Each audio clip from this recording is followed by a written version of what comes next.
The Minnesota Vikings are picking 24th overall in the 2025 NFL draft, but with only 4 picks, what will they end up doing with their first overall pick? Will they trade back? We will find out here momentarily. My name's Tyler, here with my brother Ryan, and we're going to be breaking down our first 2025 3-round mock draft for the Minnesota Vikings.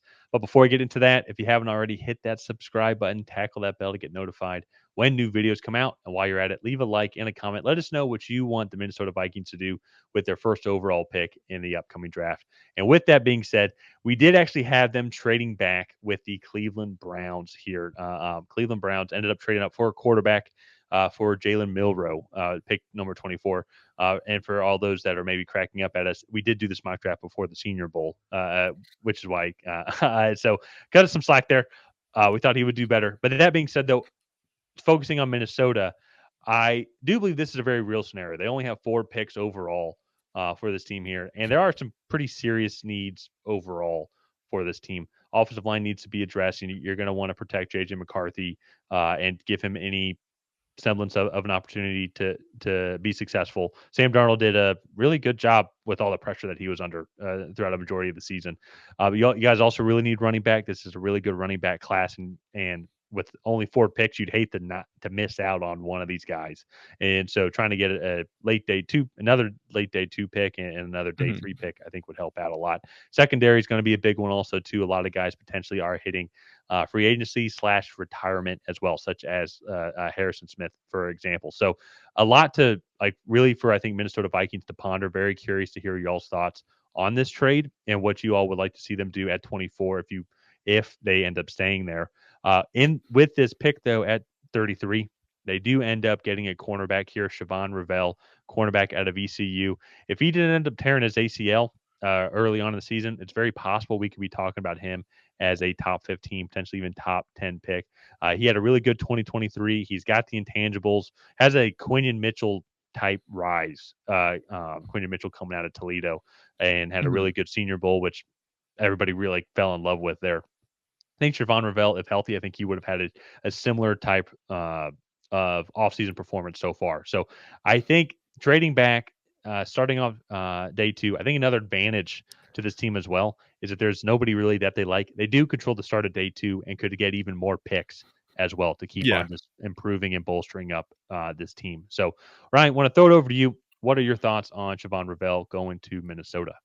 Yeah, really big, really fluid athlete, and I just think at that cornerback position, you need to prioritize guys that are just freaks because at the NFL level, they're put at such a disadvantage with just how the rules are laid out with just contact, and the rules do typically tend to favor uh, the offense. And so if you can get a big, long, athletic freak like Shavon Revel could be, obviously barring that he comes back healthy from his knee injury, you could have a day one impact player at corner. And I really like what he brings to the table.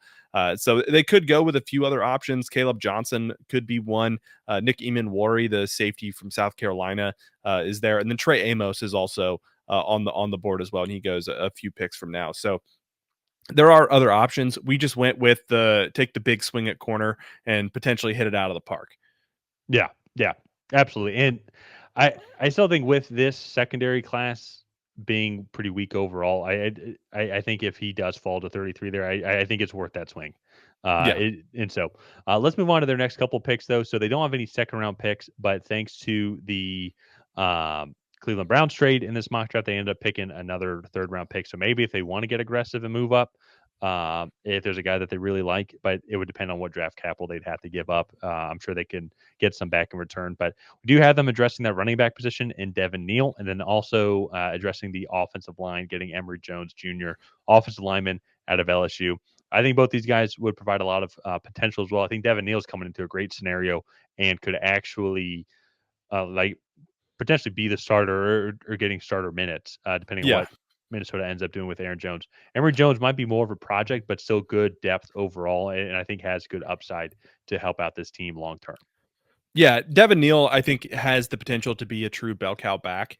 If you look at what he brings to the table, just he's not this like super explosive runner, but he is kind of hard to really get like a good tackle on, and I think put him behind an offensive line. Christian Darrisaw should be coming back healthy. If Emory Jones can kick into guard and that transition goes smoothly, he could be a starting guard for you at some point in his rookie season. And there could be a lot of power on that offensive line. And I just think also, too, he's going to be facing a lot of light boxes at the next level with Justin Jefferson, Jordan Addison, Jalen Naylor, TJ Hawkinson. The list just goes on for the skill position players there up in Minnesota. So I think this would be a really good pick and a really good landing spot for actually both of these guys.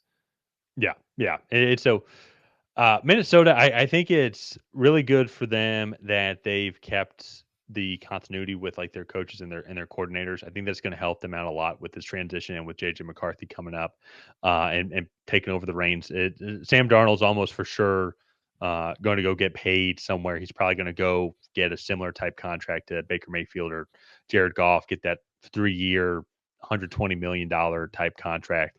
Yeah. My guess might be Tennessee, maybe Las Vegas. I think those are the two teams, or there's maybe a couple other teams that he could go after. And so, and with Minnesota, just makes sense. I mean, you have the succession plan already built in with JJ McCarthy, so go and try and build around him. Try and get some good talent there with the limited draft capital that you have. And what's interesting though about it is it's just they are picking at 24. It's just a unique spot, even for teams that are picking outside the first round.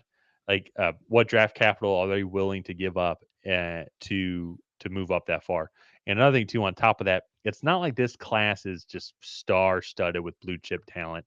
When you start getting into that 20, like the mid 20 range, a lot of guys I think that are going to be picked there are very likely they might not even have first round grades, and so teams might just have to be forced to take a pick um, when it's their turn to select.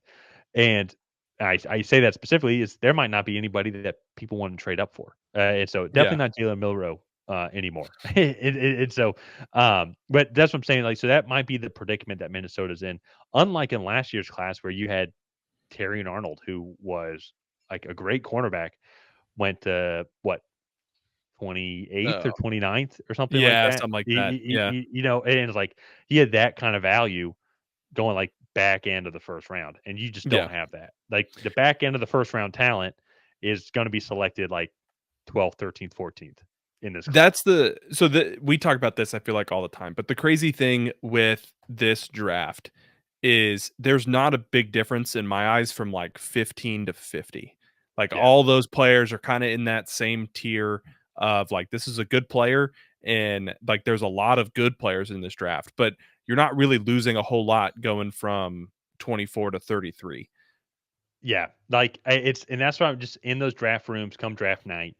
It's like, I can see, I can see a team being like, I like Jack Sawyer. I don't love Jack Sawyer. Like if Yeah. he's not there, it's like we're not going to be super upset. No, You know what I exactly. mean? And so that's where it's going to be very curious to see just what the Minnesota Vikings get come draft night. What are some of these trades? Do they settle for less because they just want more draft picks? And so that's it's going to be interesting what Minnesota ends up doing and how they kind of maneuver through the 2025 NFL draft.